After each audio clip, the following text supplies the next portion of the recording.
بسم الله الرحمن الرحیم. بیا هم ټولو لیدونکو څارونکو ته ښه راغلاست وایم. هیله ده چې روغ او جوړ به یاستئ. دوستانو په دې ویډیو کې بیا هم یو کوچنی تخنیک تاسو ته ښایم.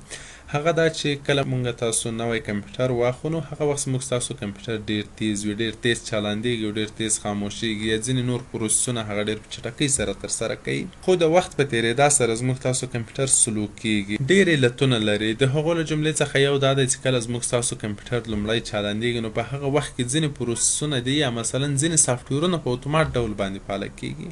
نو که چیرې مونږ تاسو دا غیر ضروري سافټویرونه غیر فعاله کړو ترڅو هغه په سټارټ اپ کې د کمپیوټر د چالانېدا پر مهال باندې هغه څه سي فعال نه سي، نو زموږ ستاسو کمپیوټر به ډیر سره تیز سي. ډیری داسې نور تخنیکونه هم شته چې د هغو په مرسته باندې موږ تاسو د کمپیوټر سرعت څو برابره لوړولی سو، خو هغه یې په راتلونکو ویډیوګانو کې درته ښایم. دلې فقط هم دا یو درته ښایم.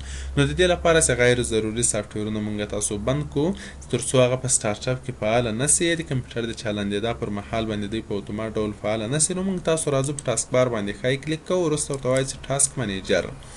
ټاسک منیجر کې مونږ تاسو پروسس سره کار نه لرو. دلته ټول هغه سافټویرونه مونږ تاسو ته ښیي چې فعلا فعاله دي، په کمپیوټر کې کار ترسره کوي. مونږ تاسو راځو د لیست سټارټ اپ ته. په سټارټ اپ کې ټول هغه سافټویرونه مونږ تاسو ته ښیي یا هغه سرویسونه مونږ تاسو ته ښیي چې هغه د کمپیوټر د چالانېدا په مهال باندې په اتومات ډول باندې څه کې فعاله کیږي. چې د هغو له جملې څخه دلته ډیری ما ډیسیبل کړي دي، مثلا واتساپ دی، فون لینک دی، زیپیا دی، ډاپ ریډر دی، ډاپ کریټیو کلاوډ دی.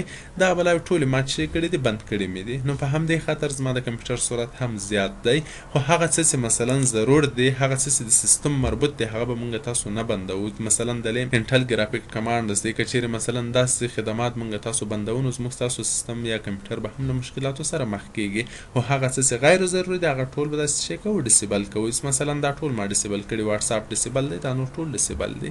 څنګه ډیسیبل کړو؟ ډیر اسانه. فقط مثلا غواړم کارتنا هم شی کوم، دا هم بند کوم، نو فقط رایټ کلیک ډیسیبل.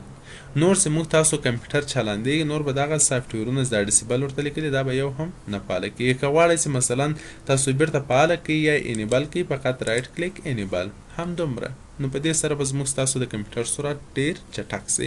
هغه څه چې غیر ضروري دی هغه ټول ډیسیبل کړئ، هغه څه چې سیستم مربوط دی هغه دلې پرېږدئ.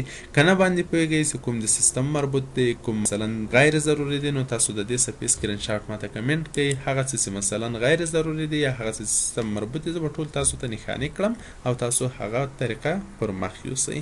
نو ویډیو در سره شیر کړئ ترڅو نور ملګري مو هم استفاده ترې وکړي. تر بیا او بلې ویډیو په الله سپارم. ښه وخت ولرئ.